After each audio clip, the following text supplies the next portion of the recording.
రెండు తెలుగు రాష్ట్రాల్లోని అంగన్వాడీ సోదరిమణులందరికీ నమస్కారం. అంగన్వాడీ అప్డేట్స్ కోసం ఇంకా ఎవరైనా సబ్స్క్రైబ్ చేసుకోకపోతే వెంటనే మన ఛానల్ని సబ్స్క్రైబ్ చేసుకోండి. వీడియోస్ చాలామంది చూస్తున్నారు, లైక్ చేయడం లేదు, లైక్ చేయండి. ఇక విషయంలోకి వెళ్తే ఉన్నత విద్య సమూల ప్రక్షాళన అంటూ ఇక్కడ ఉన్నతాధికారులతో మాట్లాడుతున్న లోకేష్. ఇది ఏపీకి సంబంధించినటువంటి న్యూసు. అదేవిధంగా విద్యారంగంలో సమూల మార్పులు అంటూ ఇది తెలంగాణ నుంచి వచ్చినటువంటి న్యూస్. మరి ఈ విద్యారంగంలో నూతన మార్పులు తీసుకురావడానికి రేవంత్ రెడ్డి సర్కార్ అయితే సమాయత్తమవుతున్నట్టు పలు సంఘాలు సంస్థలతో కార్యాచరణ చేస్తున్నట్లు ఇక్కడ ఒక న్యూస్ అయితే హైలైట్ కావడం జరిగింది. ఈ రెండు రాష్ట్రాల్లోనూ సరే విద్యాశాఖ మంత్రి లోకేష్ గారు కానీ ఇక్కడ రేవంత్ రెడ్డి ప్రభుత్వం కానీ మరి ఉన్నత విద్య సమూల ప్రక్షాళన చేస్తూ ఉంటారు. కానీ ఫస్ట్ బేస్మెంట్ గట్టిగా ఉండాలి, అంటే పునాది గట్టిగా ఉంటేనే ఆ బిల్డింగ్ ఎన్ని అంతస్తులు వేసినా కానీ అది గట్టిగా నిలబడుతుంది. అందుకోసమే ఫస్ట్ ఉన్నత విద్యని మార్పులు చేసి ఉన్నత విద్యని అన్ని సౌకర్యాలు కల్పించే కంటే ఫస్ట్ ప్రీ ప్రైమరీ ఎడ్యుకేషన్ మీద దృష్టి పెట్టాలి ప్రభుత్వాలు. ఎందుకంటే ప్రీ ప్రైమరీ అనేది బేస్, ఒక పునాది లాంటిది.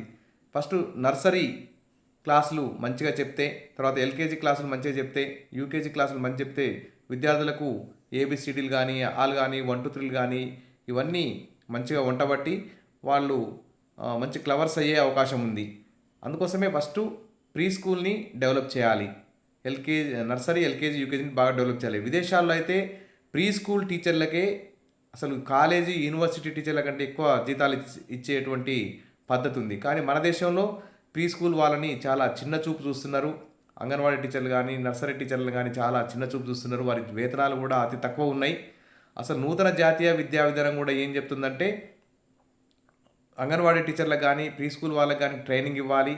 అప్పుడే ఈ ట్రైనింగ్ ఇవ్వాలి. ఇచ్చిన తర్వాత ఈ ప్రీ స్కూల్ ఎడ్యుకేషన్ అందించాలని చెప్తుంది. అప్పుడు మరి గవర్నమెంట్ అసలు ట్రైనింగ్ ఇవ్వడం లేదు, ప్లస్ ట్రైనింగ్ ఇస్తే ఇంకా జీతాలు పెంచాలనేటువంటి సాకుతో ఈ ట్రైనింగ్ కూడా ఇవ్వడం లేదు.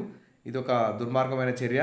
మరి ఈ రెండు తెలంగాణ ప్రభుత్వం కానీ ఇటు ఏపీ ప్రభుత్వం కానీ ఉన్నత విద్య నుంచి మార్పులు తీసుకురావడం కాదు, ఫస్ట్ అంగన్వాడీ కేంద్రాలని రెండు తెలుగు రాష్ట్రాల్లోనూ భారతదేశ వ్యాప్తంగా ఉన్నటువంటి అన్నింటిలో కూడా ఫస్ట్ అంగన్వాడీ కేంద్రాలను ప్రక్షాళన చేయాలి.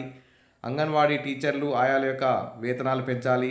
వారికి పెన్షన్, గ్రాట్యుటీ, తర్వాత రిటైర్మెంట్ ప్యాకేజీ భారీ ఎత్తున ఇవ్వాలి. టీచర్కు 5 లక్షలు, ఆయాకు 3 లక్షలు ఇవ్వాలి. అదేవిధంగా వారి కుటుంబంలో ఒకరికి రిటైర్మెంట్ తర్వాత వారికి జాబ్ కూడా ఇస్తే ఇంకా మంచిగా ఉంటుంది.